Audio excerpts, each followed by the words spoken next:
Hawkman issue 23, Robert Venditti writing with Marcio Takara and Fernando Pizarro on the art. Yes. So feel free. This is the Plague issue, Mm-hmm. which could not be more appropriately timed, even though it's complete coincidence. Yeah, Venditti kind of apologized for it, right? And was like, "Hey guys, look, I didn't mean to keep your mind on these." Wanted some escapism and some comics back, but this was kind of written well before this. Yeah. Also, it takes place in the late 1600s, 1650. Which I'm not a European historical scholar. Wasn't the plague much earlier, or is this a separate plague? Probably a different plague. Okay, because I'd always thought that the plague was much earlier, and because it was kind of the plague that kind of led to the, I want to say the Great Plague of Seville. Yeah. Okay. Yeah. No, this is a thing. 1947 to 1952, killed up to a quarter of its population. Thought to. You said 19. I said, did I? I meant 16. Okay, gotcha. Okay. Slip of the tongue. Gotcha. Okay. Yeah. Well, then it fits in because when I hear plague, I just think of the Black Death, and that was the 13. Yeah, that sounds about right. Yeah. Okay. There's been a lot of plagues in Europe over the last 5,000 years. Fair enough. That's the only thing I have to complain about. So now it's all positivity because this felt like a nice warm hug. To have this book. The art is so it's split between the two artists. Takara takes the main bulk of the issue, which is the flashback of the previous life in the 1600s, and Pasarin, who is the regular artist on the book right now, takes the present day sections. It just works as a little wraparound essentially. Yep, but yeah. So during the plague times, he's going around in Seville, 1650, and he's knocking on doors and he's basically trying to heal people. So he's just in the plague doctor chic, except it's very Hawkman. Like the beak's very much a hawk beak. Yeah, it's pronounced, and he's all in his leathers, and he's completely covered, from head to toe. Which I might need to adopt this look next time I go out to the stores. I feel like if I went shopping in that right now, like no one would even give me a second glance. Yep.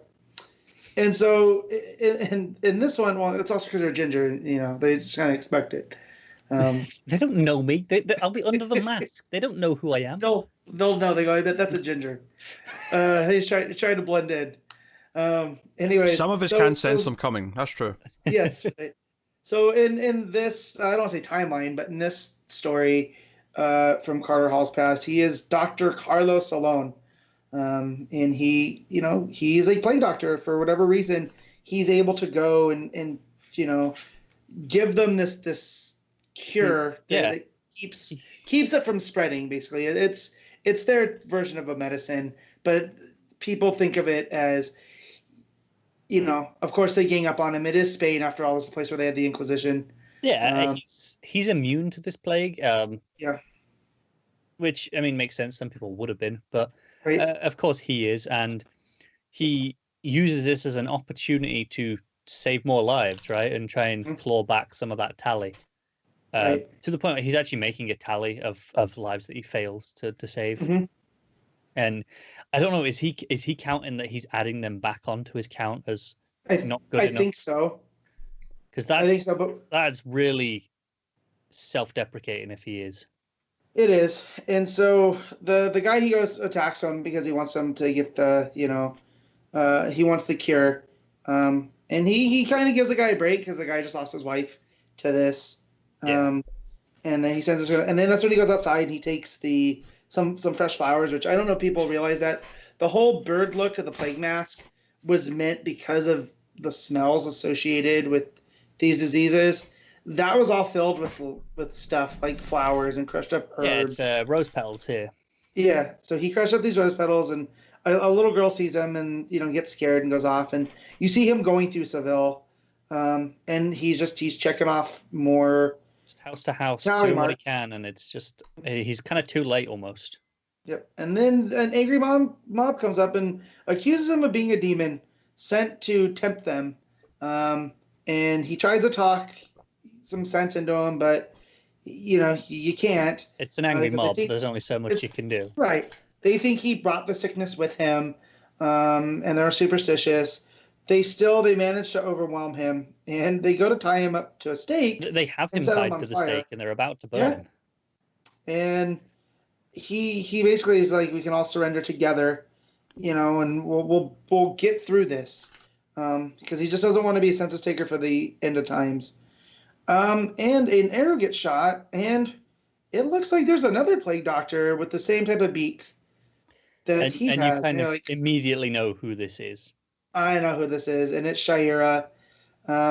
She's And she going chases by, them away. Nayara this time. Nayar, no, yep, takes it off, the red hair instantly, because we're getting the same matching images here through time, and they go off together to basically run up the tally they the other go way. off to Madrid and see who else they can help on the way. And then it cuts to modern day where we last left them, and Shaira wakes up first, and she notices that Carter is no longer white and pasty, and that it looks like however far away they got when they jumped, it's been far enough away that it's burned out the sickness from Batman Who Laughs. Yeah, he's finally back to normal. Yep. And he wakes up and they kiss. And it looks like Hawkman and Hawkwoman are now the item, and it's no longer Hawk Girl. Which I think, just for simplicity's sake, is a smart move. Let Hawk Girl do her own thing, and she doesn't have to be tied to Shaira anymore. Because going back and reading the John stuff, I always thought that was a little bit too... It was... If Carter creepy. came back, yeah. If Carter came back, why is he going after his grandniece? Yeah. Basically, right? So, and it's like, I get it. It's this whole reach. It's her again, but no. Here, now we have Shaira, and she's of the Hawk, Hawk world, and Thanagar, and all of that. Yeah, and Kendra can just be tangentially related.